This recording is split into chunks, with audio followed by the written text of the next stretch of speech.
Penampilan tidak bisa menjamin kesuksesan seseorang.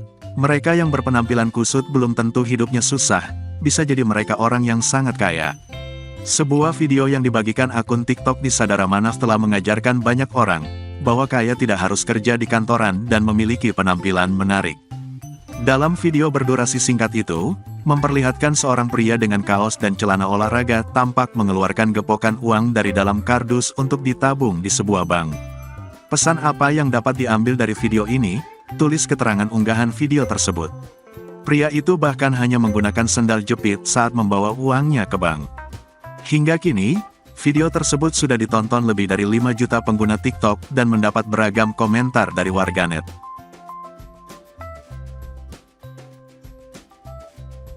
Terima kasih sudah nonton. Jangan lupa like, subscribe, dan share ya.